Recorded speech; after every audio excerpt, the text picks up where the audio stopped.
Subscribe करें और bell दबाएं ताकि कोई खबर रह न जाए।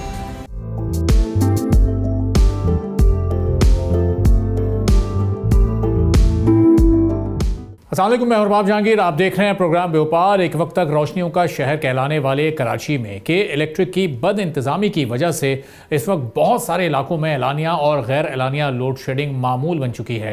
बार बार शहर भर में के इलेक्ट्रिक के खिलाफ शहरियों और सियासी जमातों के मुजाहरे होते हैं, एहतजाज होते हैं, लेकिन के इलेक्ट्रिक इंतज़ामिया को शायद कोई फ़र्क ही नहीं पड़ता है। National electric power regulatory authority भी कई बार के इलेक्ट्रिक पर जुर्माने कर चुकी है और अब एक बार फिर नेपरा ने के इलेक्ट्रिक के खिलाफ कराची में बढ़ती हुई अवामी शिकायत का नोटिस लेते हुए केई को यह याद दिलाया है कि एनटीडीसी की हिदायत के मुताबिक पावर डिस्ट्रीब्यूशन कंपनीज अपने लोड का 30% तक ही कम कर सकती हैं। इत्तलात के मुताबिक ऐसे फीडर जहां बिजली चोरी और अदम अदायगी के मसाइल हैं, वहां बाकायदा अदायगी करने वाले सार्फिन भी मौजूद हैं और उन्हें भी नादहिंदगान की सजा दी जा रही है। जनरेशन की कमी और ट्रांसमिशन की रुकावटों की सूरत में फीडर के बजाय पोल माउंटेड ट्रांसफार्मर यानी पीएमटी पर लोड शेडिंग की जाए, क्योंकि पीएमटी में एनर्जी लॉसेस की निशानदेही के लिए एएमआर और एएमआई मीटर्स मौजूद हैं, लेकिन के इलेक्ट्रिक कराची के अवाम को रिलीफ देने में भी नाकाम नजर आ रही है। फ्यूल कॉस्ट एडजस्टमेंट की कोर्ट्स जहां पर ये हेयरिंग चल रही हैं, वहां भी शदीद लोड शेडिंग की शिकायत हुई हैं। के इलेक्ट्रिक की जानिब से फीडर्स के बजाय पीएमटी पर लोड शेडिंग ना करने पर नेपरा ने के इलेक्ट्रिक को शोकॉज नोटिस जारी करते हुए 15 रोज में जवाब देने की हिदायत की है और साथ में यह भी वाज़ेह किया है कि अगर अहकामात की तामील ना हुई तो 20 करोड़ रुपए जुर्माना होगा और 1 लाख रुपए रोजाना की बुनियाद पर जुर्माना के इलेक्ट्रिक पर आयद किया जाएगा। अब यहाँ पर सवाल यह है कि ज़ाहिर जब फीडर के बजाय पीएमटी से लोड शेडिंग पर आवाम को रिलीफ मिल सकता है तो ऐसा क्यों नहीं। बहुत सारे वो लोग जो कि बाकायदगी के साथ बिल भरते हैं फीडर पर लोड शेडिंग के जरिए, उनको भी इस लोड शेडिंग का निशाना और शिकार बनाया जा रहा है। तो ये पॉलिसी क्यों के इलेक्ट्रिक की जानिब से मुस्तकिल रवा रखी जा रही है, इस पर हम गुफ्तगू करेंगे। मुनीम जफर साहब, अमीर जमात इस्लामी कराची, हमारे साथ मौजूद हैं और के इलेक्ट्रिक के जुल्म के खिलाफ अक्सर आवाज़ उठाते रहते हैं। मुनीम साहब, बहुत शुक्रिया प्रोग्राम के लिए, आपने वक्त निकाला। अब हम देख रहे हैं कि जो लोड शेडिंग कराची में इस वक्त चल रही है वो उसका दायरा तो वसी से वसी और दौरानिया भी उसका बढ़ता जा रहा है और अब वो लोग भी मुतासिर हो रहे हैं, बल्कि हमेशा से हो रहे हैं जो बाकायदगी के साथ बिल भरते हैं। ये किस तरह की पॉलिसी है जिस पर नेपरा भी सिर्फ हम देख रहे हैं कि शोकॉज की हद तक ही बात करता है? बहुत शुक्रिया अरबाब जहांगीर साहब। के इलेक्ट्रिक एक ऐसा नासूर बन गया है इस शहर कराची के लिए कि जिसने ये तय कर लिया है कि मैं ना मानूं। अब 4 अप्रैल 2024 को नेपरा ने के इलेक्ट्रिक को 5 करोड़ रुपए का इन्होंने हर्जाना किया, आप कह सकते हैं प्लेंटी करीम के ऊपर। और उसकी वजह भी यही थी कि नेपरा के रूल्स के अंदर मौजूद है कि जो लोग बिजली का बिल भर रहे हैं और जो लोग बिजली का बिल नहीं भर रहे, इसका खमियाजा वो लोग नहीं भुगतेंगे। कि जो बिजली का बिल भर रहे हैं या बिजली का बिल, जारी बात है, उन लोगों का खमियाजा कि जो लोग बिजली चोरी कर रहे हैं उन लोगों को ना दिया जाए। इसकी वजह से, इसको वायलेट करने की वजह से इनके खिलाफ जुर्माना किया गया। और आज फिर जो है वो कल जो है वो नेपरा ने इनको नोटिस दिया है, शोकॉज दिया है कि आपको हम 200 मिलियन रुपए का जो है प्लेंटी करेंगे अगर आपने इस चीज को खत्म नहीं किया। जो लोड शेडिंग की जा रही है जिसके नतीजे में वो सारे टीम जो बारी बारी बिल अदा करते हैं उनको भी जो है वो के इलेक्ट्रिक की इस लोड शेडिंग को भुगतना पड़ता है। अब के इलेक्ट्रिक तो जारी बात एक ऐसा नासूर बन गया है कि जिसका हल सिर्फ यही है कि शहर कराची को बराह रास्त एनटीडीसी के जरिए बिजली प्रोवाइड की जाए। कराची को बजाय इसके के दीगर आप जो है वो के इलेक्ट्रिक के रहमुकरम पे छोड़ दें और के इलेक्ट्रिक मेंटेनेंस इसके अंदर नाकाम हो गई है। ना ही वो जनरेशन कर रही है, ना ही वो ट्रांसमिशन बेहतर कर रही है, ना ही डिस्ट्रीब्यूशन कर रही है। अब जारी बात है इन तीनों चीजों में अब आपकी जब जनरेशन ही ना हो रही हो, आपको आज भी जो है वो कमोबेश 1600 मेगावाट बिजली जो है वो वहां से मिल रही है, एनटीडीसी से मिल रही है। और अब यहाँ तो 2 पावर प्लांट मौजूद हैं, तो क्यों ना कराची को बराह रास्त जनरेशन वहीं से हो और ट्रांसमिशन के लिए और डिस्ट्रीब्यूशन के लिए मजीद कंपनीज को इन्वाइट किया जाए ताकि इस मोनोपोली का खात्मा हो। इनकी शाह खर्चियां वो हुकूमत पाकिस्तान उठा रही है, वो जनाब नेपरा उठा रही है। और ये वैसे अगर मैं बात करूं तो ये एक नेक्सस है। अगर कोई कभी ये लोग इलेक्ट्रिक के खिलाफ कुछ करते भी हैं नेपरा वाले, तो ये दिखाने के लिए करते हैं, वरना आप मुझे बताइए अभी कराची के लोगों को 50 बिलियन रुपए जो है वो राइट ऑफ क्लेम के नाम पर इन्होंने परमिशन दे दी के इलेक्ट्रिक को। के इलेक्ट्रिक ने नेपरा में दरखास्त दी थी 76 बिलियन रुपीज की, इनको 50 बिलियन रुपीज कलेक्ट करने की राइट ऑफ क्लेम के नाम पर उन लोगों से ये वसूली होगी कि जो ऑलरेडी बिल अदा कर रहे हैं। तो ये तो जुल्म है ना कि एक तरफ आप एक निजी कंपनी को, एक के इलेक्ट्रिक को 150 बिलियन इस साल 125 बिलियन सब्सिडी की मद में जो है वो के इलेक्ट्रिक को जाएंगे। 50 बिलियन आपने दे दिए राइट ऑफ क्लेम के नाम पे। मल्टी ईयर टैरिफ आपने कायम कर दिया कि 2023 से लेकर 30 तक का बुनियादी टैरिफ पूरे मुल्क का कुछ और है और कराची शहर का बुनियादी टैरिफ कुछ और है। पूरे मुल्क में 35 रुपए था, जो इन्होंने कम करा है 1.5 रुपए, गालिबान 1 रुपए 40 पैसे कम करा है तो 34 रुपए हो गया होगा। ये इलेक्ट्रिक का 40 रुपए फी यूनिट है। तो ये तो ज्यादती है ना कि वो कंपनी जो ऑपरेशन में, जो मेंटेनेंस में, सब चीजों में नाकाम हो गई, जो 40 साल पुराने जो है वो अपने पावर प्लांट चला रही है, पुराने प्लांट चला रही है, बोसीदा प्लांट हैं और लोगों से जो है वसूल किए जा रहे हैं, बिजली के भारी भारी बिल वसूल कर रहे हैं। लिहाजा कराची के लोग के इलेक्ट्रिक की जालमाना रविश के नतीजे के अंदर शहर कराची के 50% से ज्यादा इलाका ऐसा है कि जहां लोड शेडिंग मामूल बन गई है। 17 घंटे, 18 घंटे। आप मुझे बताइए लोग करें तो क्या करें, किस तरह अपनी जिंदगी की गाड़ी आगे बढ़ाएं। बिजली जाने के नतीजे में आपको पता है पानी का भी मसला होता है। बिल्कुल। अब बिजली मौजूद नहीं होगी तो आप बताएं पानी की मोटर से किस तरह पानी खींचेंगे। एक तो वैसे ही पानी नहीं आता और जहां पानी आता भी है तो आपका क्या ख्याल है, वो तो पानी की मोटर के जरिए पानी खींचना पड़ता है। अगर बिजली मौजूद नहीं होगी तो पानी भी मैसर नहीं होता। अब 12 से 18 घंटे शहर के अंदर एक नॉर्मल प्रैक्टिस हो गई है। फिर इसी तरह फीडर ट्रिप होना, मेंटेनेंस शटडाउन के नाम पर ये मजीद जो है वो करते हैं। अब मुख्तलिफ इलाकों में जहां लोग पूरी बिल अदा करते हैं वहाँ मेंटेनेंस शटडाउन के नाम पर जनाब मेंटेनेंस हो रही है और वहाँ भी ये 6 घंटे 8 घंटे जो है वो लाइट का सिलसिला जारी रहता है। और वो मेंटेनेंस भी आज कोई 57 फीडर्स की लिस्ट आई थी और समझे कि तकरीबन 20-25% या 30% शहर में तो सारा दिन आज बिजली बंद ही रही है। अब ये जब अरबों रुपए की फैसिलिटेशन का इंतजाम इनके लिए हो चुका है तो इसमें 20 करोड़ का जुर्माना अगर हो भी जाए तो वो क्या मायने रखता है। वो तो फिर ये घुमा फिरा कर आवाम से वसूल कर लेंगे कि हमने जुर्माना अदा कर दिया है। ये मोहनिस अलवी साहब के अपने अल्फाज हैं। जब उनको 5 करोड़ रुपए जो है वो जुर्माना पे किया उन्होंने 4 अप्रैल 2024 को, तो जब आयद किया गया तो उन्होंने हमने जुर्माना पे कर दिया है लेकिन हम लोड शेडिंग जारी रखेंगे। जमात इस्लामी लोड शेडिंग के खिलाफ अदालत में मौजूद है। हम नेपरा की हेयरिंग के अंदर अल्हम्दुलिल्लाह अहले कराची का मुकदमा लड़ते हैं। हमने नेपरा के चेयरमैन को 1 नहीं 2 नहीं 3 खुदूद मुख्तलिफ हवालों से लिखे कि आप ये जुल्म ना करें, आप लोगों को राइट ऑफ क्लेम के नाम पर उन लोगों से बिल वसूल ना करें कि जो ऑलरेडी बिल दे रहे हैं भारी भारी। तो ये तो जुल्म है ना कि एक आबादी के अंदर अगर 10 लोग बिल नहीं दे रहे और 90 लोग बिल दे रहे हैं, 10 लोग बिल नहीं दे रहे या बिजली चोरी हो रही है, 90 लोग तो दे रहे हैं ना, तो आप उन 10 लोगों का खुमियाजा वो 90 लोग भुगतेंगे। ये कहाँ का इंसाफ है। तो ये तो किसी तौर जो काबिल कबूल नहीं है कि आप पिटाई का मुजाहरा करें और ये बात भी आप कहें कि हमने जुर्माना क्योंकि पे कर दिया है, हम तो लोड शेडिंग करेंगे। तो भाई इनको रोकने वाला कोई नहीं है। ये ऐसी ईस्ट इंडिया कंपनी बन गई है कि जो लोगों के जेबों पे डाका डालेगी और लोगों को वो फैसिलिटेट कुछ नहीं करेगी। कराची के शहरियों को, कराची के शहरी इसी तरह रुलते रहेंगे क्या। तो कम से कम ये काबिल कबूल नहीं है।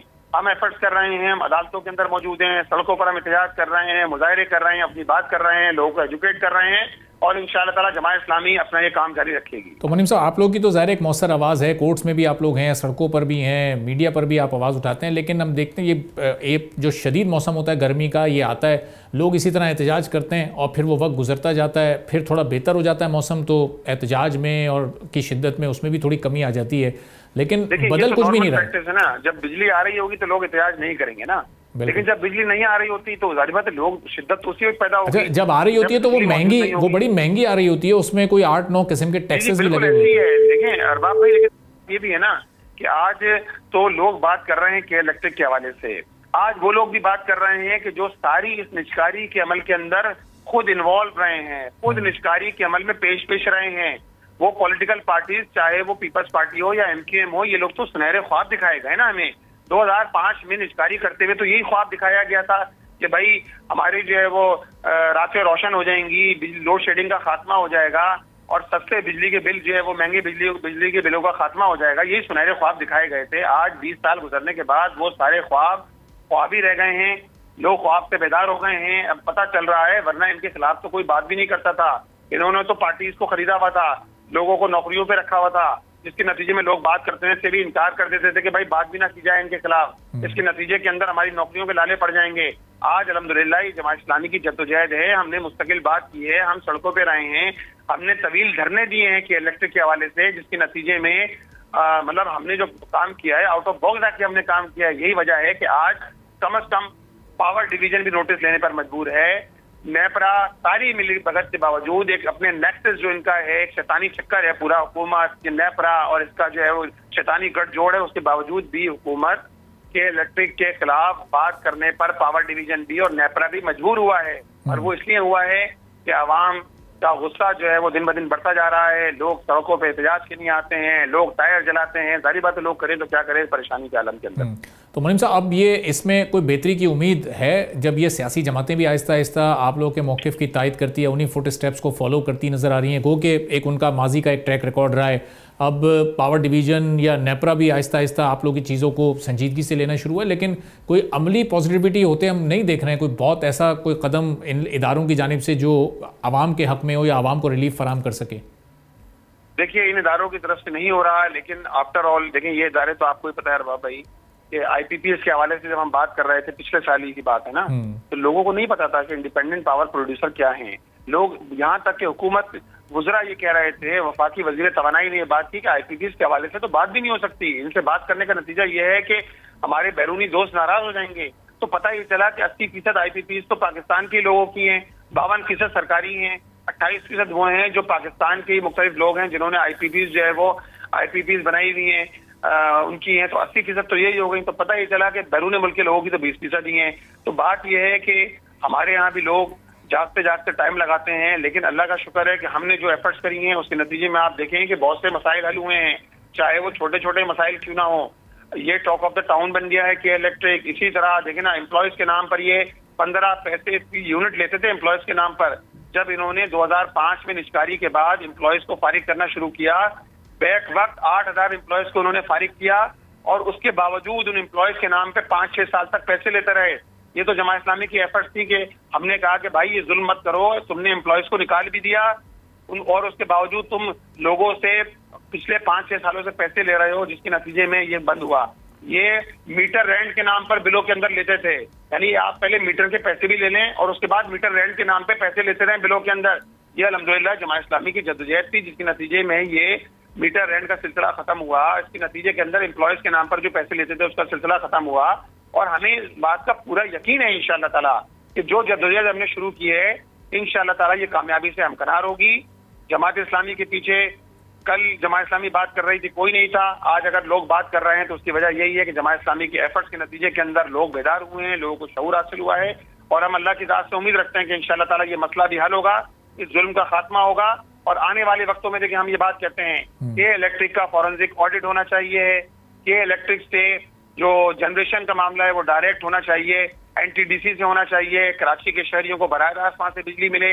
आप ओपन कीजिए ट्रांसमिशन और इसी तरह डिस्ट्रीब्यूशन का मामला जो है वो ओपन होना चाहिए। इसके अंदर हमें इस बात के मौके देना चाहिए हुकूमत पाकिस्तान को कि दीगर कंपनियां आएँ और मोनोपोली का खात्मा हो और कराची के शहरियों को सस्ती बिजली मिल सके। सही। और मुनीम साहब, अगर दीगर कंपनियां आती हैं तो उससे फिर इनकी अपनी भी परफॉर्मेंस जाहिर है उस कंपटीशन के नतीजे में कुछ बेहतर हो सकती है, जो डिस्ट्रीब्यूशन की इनकी लाइकनेस है। बिल्कुल, जब मोनोपोली होती है ना तो बस ऑल एंड ऑल वही होता है कि जो है वो ऑल एंड ऑल है, चाहे वो अच्छा करे या बुरा करे। अब बात यह है कि मोनोपोली जब टूटेगी, जब इसके नतीजे में आप इन्वाइट करेंगे दीगर कंपनीज को भी आप इन्वाइट करें, तो उसके नतीजे में खुद ब खुद जो है इनकी कारकर्दगी भी सामने आ जाएगी और खुद हुकूमत को इस बात का जज करने का मौका मिल जाएगा। इस कारकर्दगी के नतीजे के अंदर आया कि इलेक्ट्रिक को जो है वो जारी रखा जाए, इसको इसके साथ मुआहदे या इसके साथ मुआहदों को कैंसिल किया जाए। ठीक है, बहुत बहुत शुक्रिया मुनीम ज़फ़र साहब, अमीर जमात इस्लामी कराची। हम थे, गुफ्तगू आपने सुनी। एक छोटा सा ब्रेक लेते हैं, ब्रेक के बाद वापस आएंगे, एक और अहम मौजू पर बात करेंगे।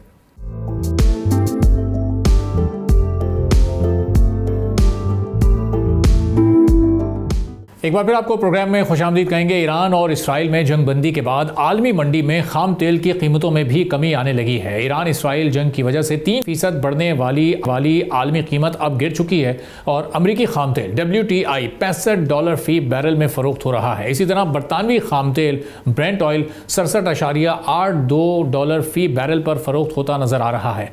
जंग बंदी के बाद आलमी कीमतों में कमी तो आई है, लेकिन माहिरीन ये तवक्को ज़ाहिर कर रहे हैं कि अगर हालात दोबारा ख़राब होते हैं, कशीदा होते हैं, तो ये कीमत एक बार फिर एक नई उड़ान लेगी और इंटरनेशनल मार्केट में प्राइस बढ़ने से मुल्की मईशत पर भी असर पड़ेगा। महंगाई के साथ साथ करंट अकाउंट खसारे में भी इजाफा होगा। तेल की आलमी कीमत $75 फी बैरल अगर हो गई तो करंट अकाउंट खसारे में $2.3 अरब इजाफे का इम्कान है, और अगर तेल $80 फी बैरल तक गया तो मुल्की करंट अकाउंट खसारे में $2 बिलियन का मनफी असर पड़ेगा और $1 285 से जायद का हो जाएगा। और पाकिस्तान में पेट्रोल पर ₹35 फी लीटर कीमत में इजाफा करना पड़ेगा और फिर कीमत ऊपर पहुंचकर $295 तक पहुंच जाएगी। आलमी तौर पर तेल की कीमत $85 फी बैरल तक गई तो मुल्की करंट अकाउंट खसारे पर $3.1 अरब का मनफी असर होगा और $1 287 से जायद में मिलेगा, और फिर पेट्रोल की कीमत बढ़कर ₹55 उसमें इजाफा करना पड़ेगा और ये $315 तक जा सकती है। इसी तरह अगर तेल $90 फी बैरल होने पर करंट अकाउंट खसारे में $3.49 अरब का इजाफा हो सकता है और $1 की कीमत $288 तक पहुंच सकती है। पेट्रोल की मुल्की कीमतों में $90 फी लीटर इजाफा करना पड़ेगा और फिर यह कीमत $350 फी लीटर हो जाएगी। तेल की कीमत अगर $95 फी बैरल हुई तो $290 से जायद का हो जाएगा और पेट्रोल की मुल्की कीमतों में फिर $130 फी लीटर का इजाफा करना पड़ेगा और फिर कीमत बढ़ते हुए $390 फी लीटर तक पहुंच जाएगी। इसी तरह अगर तेल की आलमी कीमत खुदा न खास्ता $100 फी बैरल तक हुई तो $1 292 से भी जायद का होने का इम्कान है और फिर पेट्रोल की 1 लीटर कीमत में $180 का इजाफा करना पड़ेगा और फिर 1 लीटर पेट्रोल आपको, मुझे और पूरी आवाम को $440 में दस्तयाब होगा। तो आप अंदाज़ा लगाएं कि इस वक्त जो दुनिया के हालात बने हुए हैं किस हद तक वो पाकिस्तान पर असरअंदाज हो सकते हैं और कैसे महंगाई की एक नई लहर भी सामने आ सकती है। अभी सूरत हाल में गवर्नमेंट को क्या करना होगा, कैसे एक आम आदमी पर बोझ को कम से कम रखना पड़ेगा, पूरी सूरत हाल में बात करने के लिए इस वक्त हमारे साथ मौजूद हैं साबिक वज़ीर ख़जाना सलमान शाह साहब, आबिद सुलैही साहब माहिर माशियात हैं। दोनों मोअज़्ज़ज़ मेहमानों का बेहद शुक्रिया। आबिद साहब, ये जो इस वक्त सूरत हाल बनती हमें नजर आ रही है आलमी मार्केट में, तो ये सूरत हाल बनी रही तो हुकूमत के पास इस वक्त क्या क्या ऑप्शन हैं? मेरा ख्याल है सबसे पहले तो हुकूमत को IMF को एतमाद में लेना चाहिए, क्योंकि ये एक फोर्स मेजोर है। फोर्स मेजोर का मतलब कॉन्ट्रैक्ट में या एग्रीमेंट की लैंग्वेज में वो होता है एक ऐसा वाक़या जो कि आपकी इंसानी बस से बाहर हो। तो जाहिर है कि हुकूमत पाकिस्तान ने तो ये जंग जो है वो शुरू नहीं करवाई और ना इसको बंद करवाना हमारे इख्तियार में है।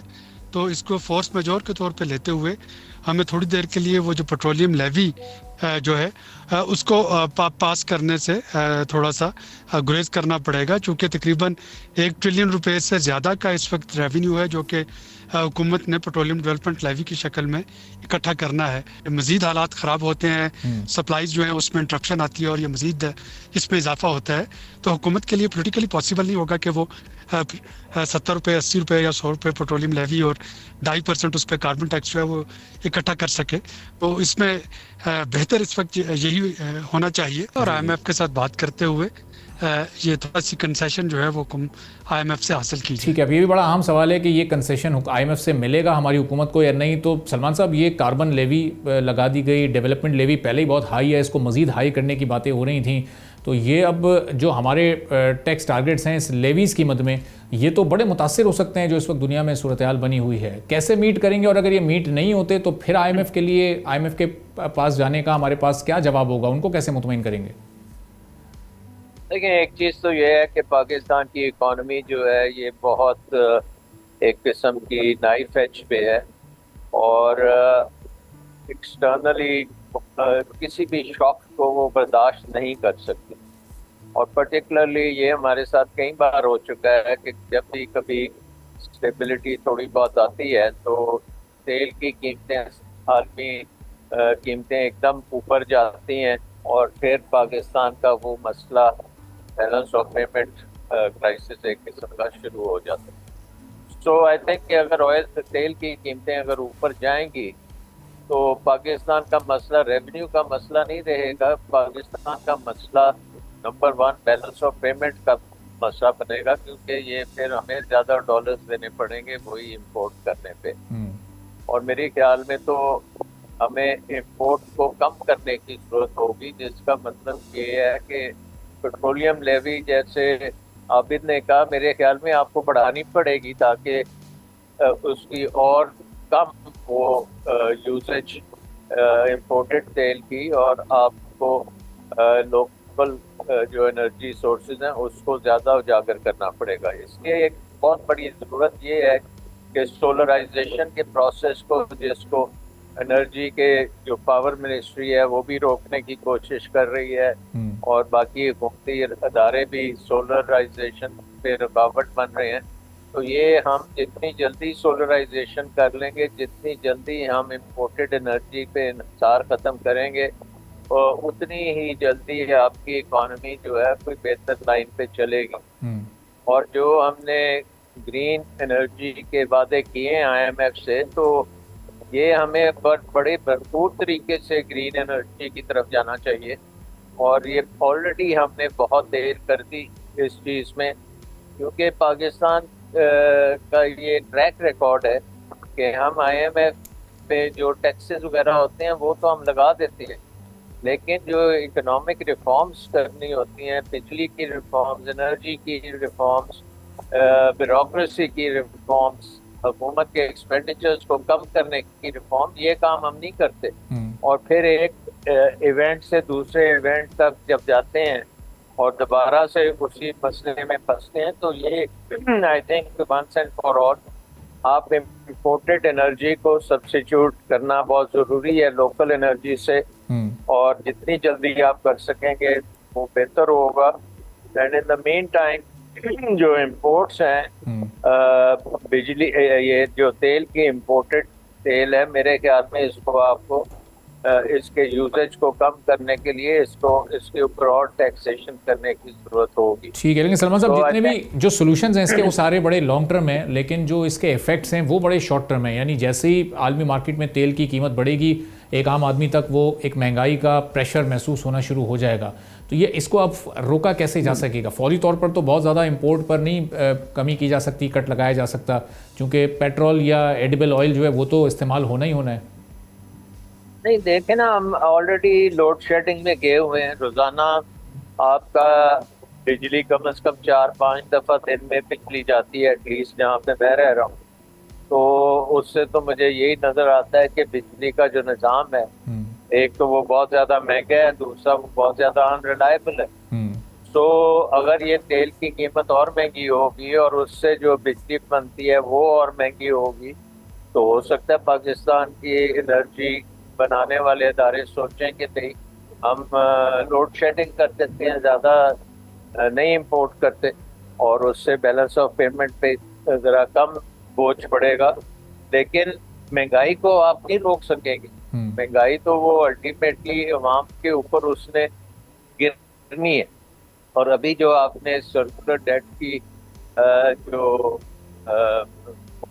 कर्जा लेके उसको पे ऑफ कर रहे हैं, तो ये फिर वो जब ये और महंगी होगी तो कर्जे फिर आपके वो जो है दोबारा से बिल्डअप हो जाएंगे, सर्कुलर डेट दोबारा से ऊपर जाएगा। तो ये साइकिल जो है, इसको आपको रिफॉर्म के अलावा और कुछ नहीं हो सकता। शॉर्ट टर्म में आपको इसके इस्तेमाल को जो भी होता है कम करना है, लेकिन मीडियम टर्म में, मीडियम टर्म का मतलब है अगले 6 महीने साल में आपने ये बिजली की ट्रांजिशन जो है मुकम्मल करनी है, बिजली की चोरी ख़त्म करनी है, जो इनएफिशिएंसीज हैं उसको ठीक करना है। और जो हाइडल अगर कोई सोर्सेज बनते हैं और आगे अगर बारिशें आ जाती हैं तो उससे हाइडल बिजली भी आ जाएगी, तो उससे थोड़ा बहुत रिलीफ मिल सकेगा। ठीक, तो अब सलमान साहब, जाहिर है पोर्ट्स को कर्टेल करना बड़ा चैलेंजिंग और मुश्किल इस वक्त हुकूमत के लिए हो सकता है, लेकिन जो ये ट्रांसपोर्टेशन सिस्टम है, जो यूजेज ऑफ पेट्रोल है, उसका तो एक इफ़ेक्ट फौरी तौर पर आएगा। वो उससे कैसे हुकूमत को डील करना होगा जब ये कार्बन लेवी भी है, पेट्रोलियम डेवलपमेंट लेवी भी है, और भी कई तरह के टैक्सेस इस वक्त ऑयल प्राइसेस पर ऐड हैं।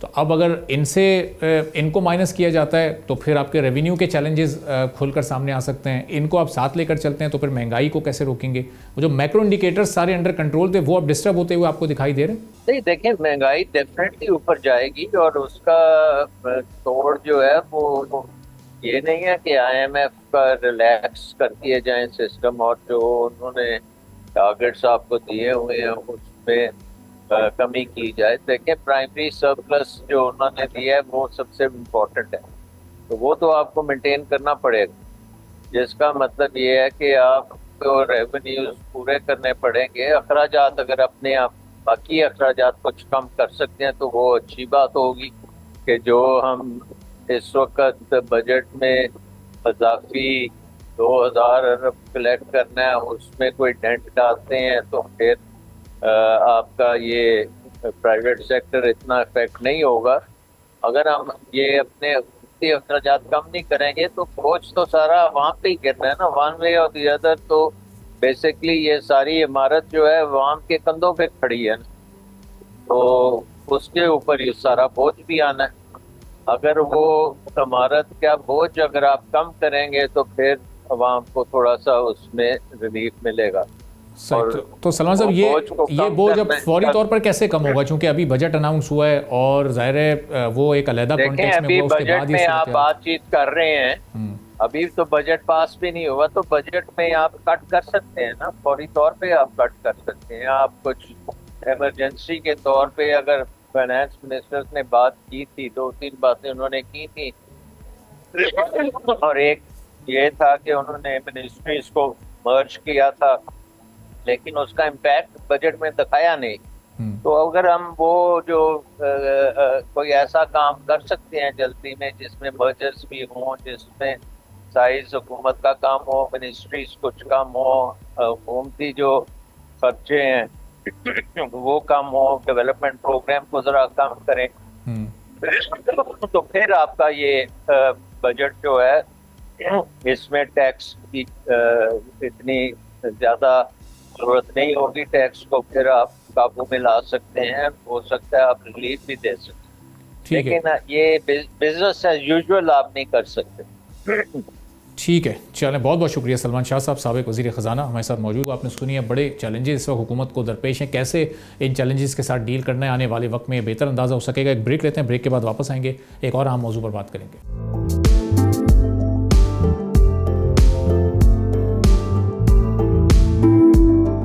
एक बार फिर प्रोग्राम में आपको खुशामदीद कहेंगे। मुल्क में बिजली की दस्तियाबी के मसाइल के साथ साथ ओवर बिलिंग भी अब आवाम के लिए एक पेचीदा मसला बना दिया गया है। कभी हम देखते हैं कि मीटर रीडर गायब हो जाता है, तो कभी गलत रीडिंग, लेकिन भुगतना आखिर में आवाम को ही पड़ता है। अब तो डिस्ट्रीब्यूशन कंपनीज ने मीटर रीडर्स को डिजिटल करते हुए उनसे मीटर्स की तस्वीरें भी मंगवाना शुरू कर दी हैं, लेकिन इससे भी ओवर बिलिंग के मसाइल हल नहीं हो सके हैं। तो अब हुकूमत ने बिल आखिर इसका एक और हल अपनाते हुए बिजली सार्फिन को ये इख्तियार देने और अपना मीटर अपनी रीडिंग के नाम से एक नई स्कीम लाने का फैसला किया है। क्या ये स्कीम है, इसकी तफसीलात आपको बताते हैं। मुल्क भर के घरेलू सार्फिन को इख्तियार दिया जाएगा कि वो हर माह अपने बिजली के मीटर की रीडिंग खुद लें और उसे मोबाइल एप्लीकेशन से बिजली की डिस्ट्रीब्यूशन कंपनी को इरसाल कर दें।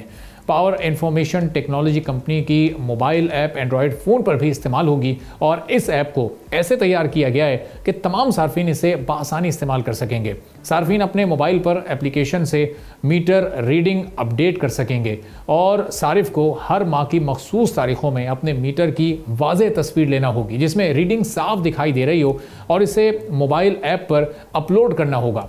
ये तस्वीर और रीडिंग मुताल्लिका कंपनी के रिकॉर्ड से उसका मवाजना किया जाएगा। अगर सारिफ की भेजी गई और साबका रीडिंग में कोई फ़र्क या तजाद नहीं पाया गया तो उसे कबूल कर लिया जाएगा और सारिफ की भेजी गई तस्वीर बिजली के बिल पर भी शाये की जाएगी। किसी गलती की सूरत में इदारा अपने मीटर रीडर से मीटर का जायज़ा लेकर बिल में दुरुस्तगी भी कर सकेगा। हुकूमत ने अपना मीटर अपनी स्कीम की कामयाबी के लिए कौमी सतह पर 31 करोड़ 60 लाख रुपए की लागत से आगाही मुहिम शुरू करने का फैसला भी किया है ताकि ज़्यादा से ज़्यादा सार्फिन को इस सहूलत के बारे में मालूमात फराहम की जा सकें। मुल्क में सबसे पहले गोजावाला इलेक्ट्रिक सप्लाई कंपनी ने ये ऐप लॉन्च कर दी है और अभी इसे आजमाइशी बुनियादों पर सार्फिन को अपने मीटर्स की रीडिंग खुद लेने की हिदायत कर दी गई है। लाहौर इलेक्ट्रिक सप्लाई कंपनी भी जल्द ही ऐसी ही ऐप लॉन्च करने वाली है और इस मकसद के लिए बिजली सार्फिन को आगाही देना अभी से शुरू कर दी गई है। लेकिन अब बड़े अफसोस की बात है कि ना तो अभी तक कराची की डिस्ट्रीब्यूशन कंपनी यानी के इलेक्ट्रिक ने इस अपना मीटर अपनी रीडिंग की हुकूमती स्कीम के बारे में कोई बात की है, ना ही उनका कोई मौक़िफ़ सामने आया और ना ही इस एप्लीकेशन में कहीं उनकी इसकी कोई तशहीर की जा रही नहीं। जो के इलेक्ट्रिक की एप्लीकेशन अपनी है उसमें आप कहीं भी इस ऐप के बारे में या इस स्कीम के बारे में कोई तफसील नहीं सुनेंगे। इस नई अपना मीटर अपना रीडिंग की स्कीम के पहले मरहले में चंद बड़े शहरों में इसको शुरू किया जाएगा, लेकिन हुकूमत का मंसूबा है कि इसे पूरे मुल्क में जल्द अज जल्द नाफिज किया जाए ताकि सार्फिन को फैसिलिटेट किया जा सके। अब इस मंसूबे की कामयाबी का इन्हिसार सार्फिन की शिरकत, मोबाइल ऐप की कारकर्दगी और डिस्ट्रीब्यूशन कंपनीज़ की संजीदगी पर होगा। इस पूरे जो बिजली की तरसील का निज़ाम है, जो बिलिंग का सिस्टम है, इसमें कितनी बेहतरी ला सकती है, क्या कोई पॉजिटिव आउटकम्स इसके हमारे सामने आएंगे, इस पर हम गुफ्तगू करेंगे। मोहम्मद आरिफ साहब एनर्जी एक्सपर्ट हैं, हमारे साथ मौजूद हैं। तो आरिफ साहब, ये जो अपना मीटर, अपनी ऐप, अपनी जो एक स्कीम शुरू की जा रही है कि सार्फिन खुद अपनी रीडिंग की तस्वीर लेंगे और डिस्ट्रीब्यूशन कंपनीज़ को फिर वो भेजेंगे, तो आप क्या समझ रहे हैं, इससे कुछ बेहतरी हो सकेगी? जो लोगों की शिकायत हैं, जो ओवर बिलिंग के मसाइल हैं, क्या वो हल हो सकेंगे इससे? अरबाब साहब, बहुत शुक्रिया। आपने बहुत ही रेलेवेंट सवाल खुद ही उठा दिए हैं, और वो अभी इसको देखना पड़ेगा या टाइम लगेगा ये असेस करने के लिए कि ये स्कीम बाकी बहुत सी स्कीमों की तरह ये भी स्कीम फेल होती है या पास होती है, क्योंकि इस तरह के बहुत से ऐसे प्रोजेक्ट हमने देखे हैं रिसेंट ईयर्स के अंदर कि जो कामयाबी की बजाय कंज्यूमर पे और ओवरबर्डन करते रहे हैं। अच्छा, इस पे आपने खुद ही अपने ये जो बैकग्राउंड बताई है उसमें कहा है जी 316 मिलियन रुपया तो सिर्फ इसकी पब्लिसिटी के लिए लगेगा, सिर्फ गुजरांवाला में या क्या। सो इसकी सारी कास्ट जो है दोबारा कंज्यूमर पे जाएगी, और फिर इसमें जैसे आप कह रहे हैं ना कि ये एक और लेयर ऐड होती जा रही है कि जिसमें कंज्यूमर खुद पहले देंगे, उनका भी टाइम लगेगा, फिर मीटर रीडर या कोई इनका जो मैनेजमेंट का जो कोई अमला जो इनके ऑफिस में बैठा है कंपेयर करेगा, फिर जाके वो आइडेंटिफाई करेगा कि दोनों आपस में कंसिस्टेंट हैं कि नहीं है, फिर जाके उस पर बिलिंग होगी, और अगर कंसिस्टेंट नहीं है तो एक्शन लिया जाएगा। सो ये जो प्रोसेस आप ही ने बताया है, इस प्रोसेस की अपनी एक कास्ट होगी, और वो कास्ट भी कंज्यूमर पे ऐड होनी है, कंज्यूमर को फायदा। अच्छा, इस चीज़ का ये मेरी बैकग्राउंड जो मैंने अर्ज किया है, इसका मतलब ये हरगिज़ नहीं है कि हमें नई टेक्नोलॉजी या लेटेस्ट टेक्नोलॉजी अडॉप्ट नहीं करनी चाहिए, लेकिन हम्बल मेरी सजेशन ये है कि ये टेक्नोलॉजी अडॉप्ट करें through out the value chain, कि जहाँ से बिजली प्रोड्यूस होती है, डिलीवर होती है, हर जगह पे जहाँ जहाँ लॉसेज हैं, जहाँ जहाँ वीकनेसेस है सिस्टम की, वहाँ पे सारी ये through out system technology adopt करेंगे तो फिर एंड कंज्यूमर को शायद कहीं पे जाके बेनिफिट हो सकता है। अगर आप फॉर एग्जांपल आपके लॉसेस हैं जहाँ पे मतलब 100 रुपये का लॉस है, उसकी बजाय आप फोकस कर रहे हैं आधे रुपये पे या 1 रुपये पे, अब वो बाकी 98 या 99 रुपये का लॉस जो है उस पे आप फोकस ही नहीं कर रहे। सो जब तक टेक्नोलॉजी को अडॉप्ट आप नहीं throughout end to end नहीं करते, उस वक्त तक इसका खातर खा जिसको कहते हैं ना कि मुझे तो नज़र नहीं आ रहा कि इसका बेनिफिट होगा। हाँ, इसमें आपने कुछ मीडिया में खबरें पहले भी सुनी होगी कि ये जो इसमें मीटर के अंदर जो चिप लगती है वो रिमोटली, वो भी यही लोग जो मीटर रीडर हैं जिनकी नीयत पे हमें शक है, ये मीटर रीडर ही या वो लोग जो इस सिस्टम को पीछे से बैठ के जो मास्टर की जिनके पास होगी जो उसको, तो वो फिडल फिर भी मीटर के साथ कर सकते हैं। वो यूनिट जो है वो बढ़ा भी सकेंगे किसी मीटर की, और वो कम भी कर सकेंगे सिस्टम के थ्रू या उसको सिस्टम को हैक करके।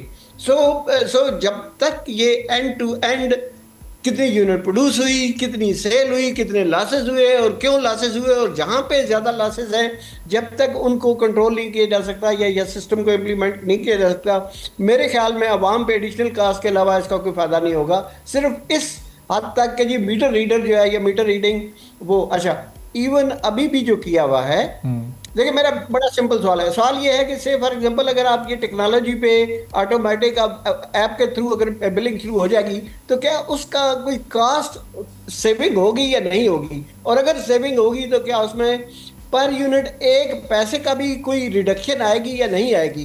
किसी भी प्रोजेक्ट की एफिकेसी या उसकी सूटेबिलिटी या उसकी इफेक्टिवनेस टेस्ट आपने करनी है तो वो इसी एक जिसको क्राइटेरिया पे टेस्ट करनी है कि क्या इसका फायदा पहले से जो हालात चल रहे हैं उससे बेहतर होगा, फायदा इसका होगा या नुकसान होगा। सो वो साहब जो बुनियादी जो एक सारिफ का जो बुनियादी इशू होता है उसकी शिकायत होती है वो ये होती है कि अक्सर और बेशतर रीडिंग चेक करने में 1-2 दिन की ताख़ीर की जाती है इंटेंशनली, ये क्लेम है बहुत सारे लोगों का, और वो इसलिए की जाती है कि स्लैब चेंज हो जाए, और अगर कोई 295-96 यूनिट्स पर पहुंचा हुआ है तो वो 300 क्रॉस कर जाए, कोई 196-97 पर है तो वो 200 क्रॉस कर जाए, जिससे वो बिल की पूरी शक्ल चेंज हो जाती है, आदाद व शुमार बिल्कुल मुख्तलिफ हो जाते हैं और वो बिल डबल हो जाता है। तो कम से कम ये शिकायत तो सार्फिन की इससे दूर हो सकेगी।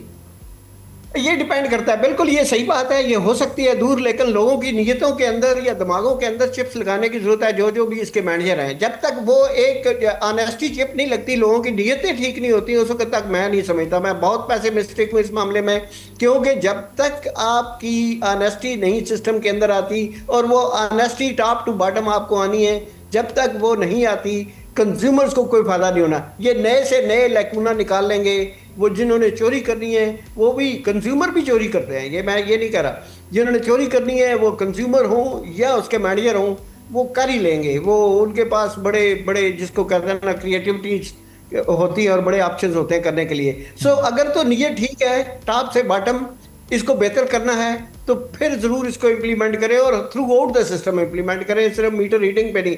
आपने ये जो पॉइंट आउट किया कि ये नंबर ऑफ डेज डिले करके उसका इम्पैक्ट आता है, यस वो आता है। अल्लाह करे वो इम्पैक्ट जो है वो उसका कम हो जाए या उस पर कोई एक एफिशिएंसी आ जाए कि सेम डेट ये सारी रीडिंग जो है पहुंच जाए, ताकि वो ओवर बिलिंग ना हो या उसकी जो एंटाइटलमेंट है उसके अंदर रहते हुए या वो उसके मुताबिक बिल आ जाए। ये बिल्कुल ठीक बात है, लेकिन मैं इसको इतना आसानी से होता हुआ नज़र नहीं आ रहा। हाँ, एक एरिया में अगर आप कर भी लेंगे उसका इम्पैक्ट आप पहले लिटमस टेस्ट करके देख लें, उसका देख लें कि इम्पैक्ट क्या पॉजिटिव है नेगेटिव है। कंज्यूमर पहले से भी ज़्यादा परेशान होते हैं या कोई उनकी ज़िंदगी में कोई बेहतरी आती है बिजली की करेक्ट बिलिंग से या रिवाइज बिलिंग से, तो देख लेते हैं। बट मैं तो उस वक्त तक रिपीट ये कर रहा हूँ कि उस वक्त तक मैं कोई मुझे पॉजिटिव उम्मीद नहीं है जब तक सिस्टम को ओवरहाल ना किया जाए, इसके मैनेजर्स की तबीयत साफ ना की जाए। जो करप्शन में है, बिजली की करप्शन में है या गैस की करप्शन में है या एनर्जी थेफ्ट में या एनर्जी की करप्शन में, जो बंदे उनको वहां पे ना लाए साहब, ये सिस्टम की ओवरहॉलिंग तो जाहिर है एक बड़ा लॉन्ग टर्म पीरियड होगा, उसके लिए तो बड़े रिफॉर्म्स की जरूरत है। कोई शॉर्ट टर्म सोल्यूशन इसका, चूंकि जाहिर है जो एनर्जी टैरिफ है वो एक बड़ा इस वक्त बोझ की सूरत में लोगों के ऊपर मौजूद है, तो इसका कोई शॉर्ट टर्म सोल्यूशन भी हो तो जरा वो भी उस पर भी रोशनी डालिए। वो बिल्कुल ठीक बात है। शॉर्ट टर्म सोल्यूशन अगर करना चाहते हैं, इसमें बिजली की और गैस की और एनर्जी की कंजम्पशन आपको बढ़ानी है, तब शॉर्ट टर्म, और कंजम्पशन बढ़ाने के लिए आपको टैरिफ को रैशनलाइज करना पड़ेगा, आप उसको कम करना पड़ेगा। उसकी वजह यह है कि लोगों की अफोर्डेबिलिटी नहीं है, और वो अफोर्डेबिलिटी के अंदर लाने के लिए अगर आप टैक्स कम भी कर देंगे, नंबर ऑफ यूनिट्स अगर आप बढ़ा देंगे, 12 से ज़्यादा इस वक्त बिजली पे टैक्स लगे हुए हैं, और जब आपको और कोई क्लासिफिकेशन नहीं मिलती तो लगते हैं कि फर्दर टैक्स, मतलब वो इतनी 12 क्लासिफिकेशन के बाद आपको कोई उसका टाइटल नहीं मिलता तो वो डाल के। सो ये जब तक टैक्सेशन को रैशनलाइज नहीं करते, कम नहीं करते, नंबर ऑफ यूनिट्स अगर कम होती जाएंगी तो टोटल टैक्स की कलेक्शन भी कम होती जाएगी।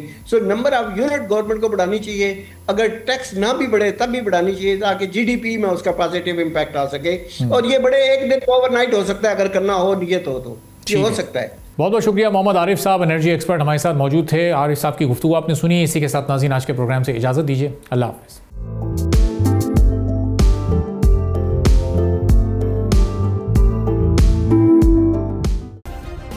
सब्सक्राइब करें और बेल दबाएं ताकि कोई खबर रह न जाए।